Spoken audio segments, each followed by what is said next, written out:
नमस्कार साथियों, smart scholar YouTube channel में आपका स्वागत है। आज हम लोग संसद द्वारा पारित नागरिकता अधिनियम 1955 के विषय में पढ़ेंगे और सबसे पहले नागरिकता अधिनियम 1955 के विषय में कुछ महत्वपूर्ण तथ्यों को जानेंगे। तो नागरिकता अधिनियम 1955 क्यों लाया गया, इसको पहले जान लेते हैं। जैसा कि हम सभी जानते हैं कि 26 जनवरी 1950 को कब 26 जनवरी 1950 को हमारा संविधान जब लागू हुआ तो हमारे संविधान में भाग 2 में नागरिकता संबंधी जो प्रावधान अनुच्छेद 5 से 11 में उल्लिखित हैं उसमें नागरिकता के प्रावधानों का वर्णन है।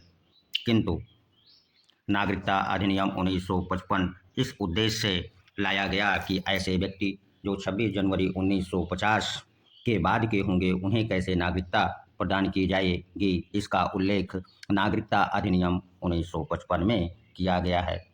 दूसरी बेसिक जानकारी इसके संदर्भ में हमको ये भी जानना पड़ेगा कि जो नागरिकता अधिनियम 1955 है इसमें पहली बार संशोधन कब किया गया, तो इसमें पहली बार संशोधन 1986 में किया गया और नागरिकता संशोधन अधिनियम पारित हुआ। दूसरी बार नागरिकता अधिनियम 1955 में 2003 में संशोधन किया गया है। अर्थात अब तक जो नागरिकता अधिनियम 1955 है उसमें 2 बार संशोधन किया जा चुका है।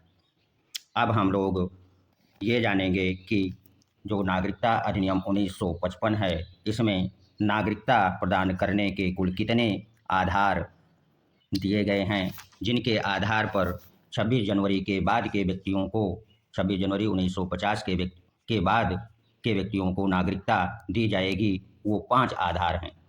पहला आधार, जन्म के आधार पर नागरिकता किन्हें मिलेगी, इसको हम लोग जानेंगे।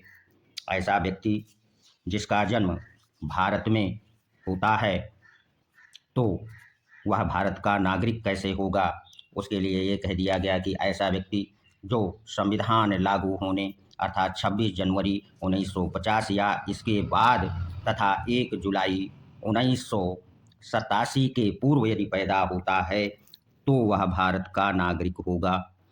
अर्थात भारत में जन्मा कोई व्यक्ति संविधान लागू होने अर्थात 26 जनवरी 1950 को पैदा होता है या उसके बाद तथा 1 जुलाई 1987 के बीच यदि उसका जन्म हुआ है तो वह भारत का नागरिक होगा। ऐसा नागरिकता अधिनियम 1955 में जन्म के आधार पर नागरिकता का उल्लेख है।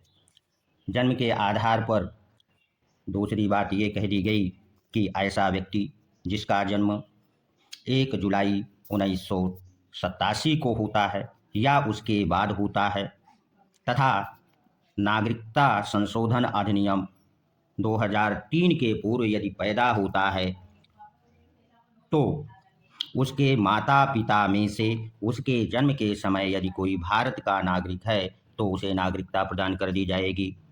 तीसरा शर्त यह है जन्म के आधार पर कि ऐसा व्यक्ति जो नागरिकता संशोधन अधिनियम 2003 लागू होने पर या उसके बाद यदि वह भारत में पैदा होता है तो उसके जन्म के समय उसके माता पिता दोनों भारत के नागरिक होने चाहिए, तभी उसको नागरिकता मिलेगी।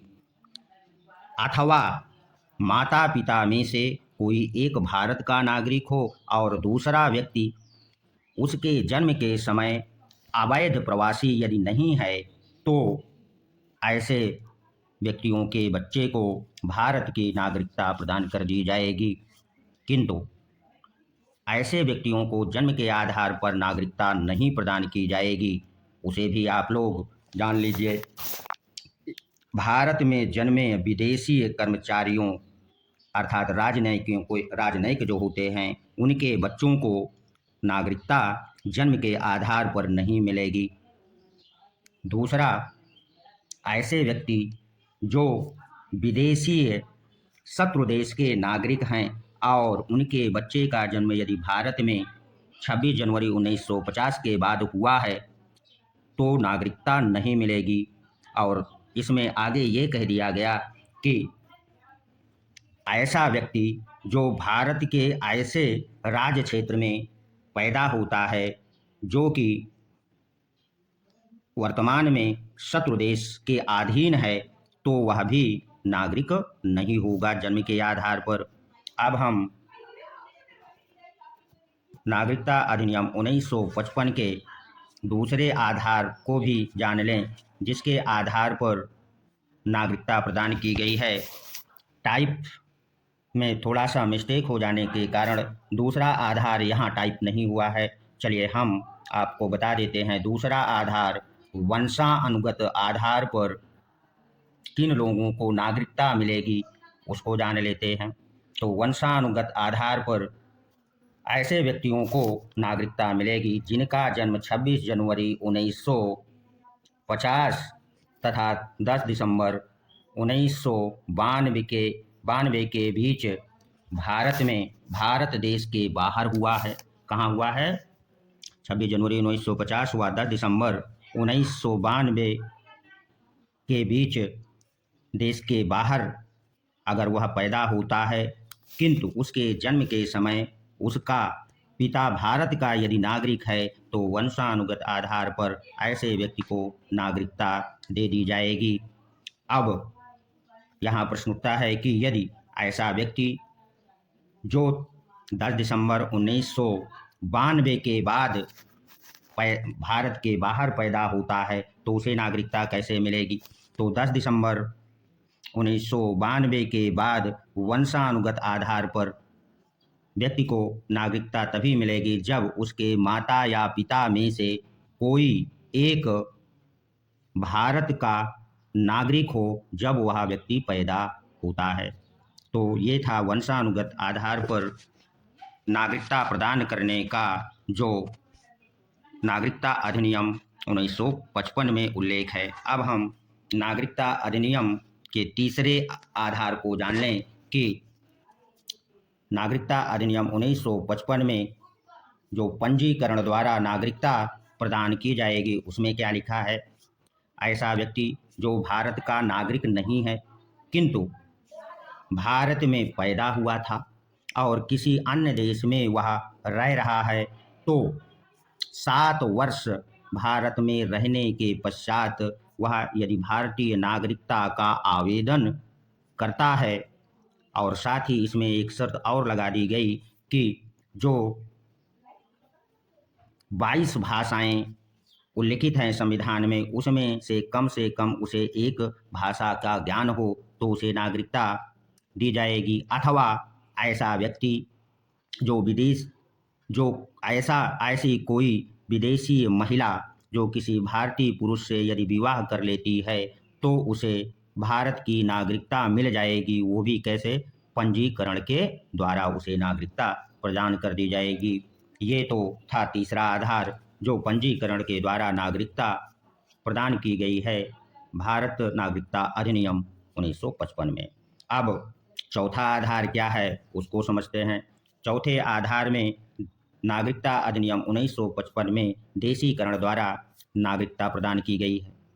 तो इसमें देशीकरण द्वारा किन्हें नागरिकता प्रदान की गई है उसका उल्लेख है। कोई भी विदेशी व्यक्ति जो वयस्क हो, क्या होना चाहिए? वयस्क हो, अर्थात उसकी आयु 18 वर्ष से अधिक हो, और यदि वह व्यक्ति भारत में अथवा भारत सरकार की सेवा में 20 वर्षों तक सेवा किया हो। सेवा करने के पश्चात देशीकरण द्वारा नागरिकता का आवेदन वह कर सकता है, और आवेदन के साथ वह राष्ट्र की निष्ठा अर्थात भारत राष्ट्र की निष्ठा का शपथ पत्र दाखिल करते हुए वह भारत का नागरिक बन सकता है। ऐसा चौथे आधार देशीकरण द्वारा नागरिकता प्राप्त करने का उल्लेख नागरिकता अधिनियम 1955 में किया गया है। और पांचवा आधार और आखिरी आधार क्या है 1955 के नागरिकता अधिनियम में, उसको भी आप लोग जान लीजिए। यदि भारत द्वारा कोई विदेशी भूभाग को भारत में मिला लिया जाता है, तो उसे नागरिकता कैसे मिलेगी? यदि किसी नए भूभाग को भारत में शामिल कर लिया जाता है, तो ऐसे व्यक्ति जो उस क्षेत्र में निवास कर रहे थे उनको स्वतः ही नागरिकता प्रदान हो जाएगी या प्राप्त हो जाएगी। तो एक बार हम फिर आपको शार्ट रूप में दोहरा दें कि भारत संसद द्वारा जो पारित नागरिकता अधिनियम 1955 है, उसमें 5 आधारों पर नागरिकता अर्जित करने का उल्लेख है। पहला है जन्म के आधार पर, दूसरा वंश परंपरा के आधार पर, और तीसरा पंजीकरण द्वारा नागरिकता है, चौथा देशीकरण द्वारा नागरिकता है, और पांचवा अर्जित भूभाग के भारत में विलय के द्वारा नागरिकता का प्रावधान है। अब हम नागरिकता के संदर्भ में जो दोहरी नागरिकता का उल्लेख है उसको भी जान लेते हैं। तो दोहरी नागरिकता ऐसे नागरिकों को दी गई है जो भारतीय मूल के नागरिक हैं और विदेशों में रह रहे हैं, अर्थात PIO यानी पर्सन ऑफ इंडियन ओरिजिन योजना 31 मार्च 1999 के तहत भारतीय मूल के लोगों के लिए दोहरी नागरिकता का प्रावधान लागू है। इस योजना के तहत जो मुख्य विशेषताएं हैं वो क्या हैं उसको जान लीजिए।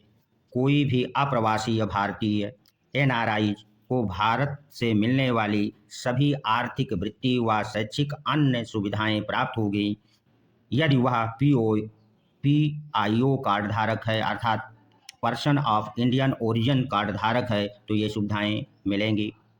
किंतु PIO कार्ड धारक को राजनीतिक अधिकार नहीं दिया गया दोहरी नागरिकता के संदर्भ में, अर्थात राजनीतिक अधिकार से यहाँ आशय ये है कि वह राजनीतिक पदों जैसे संसद, विधायक, राज्यपाल, प्रधानमंत्री, राष्ट्रपति और मंत्री पद नहीं प्राप्त कर सकता तथा उसे मत देने का भी अधिकार नहीं होगा।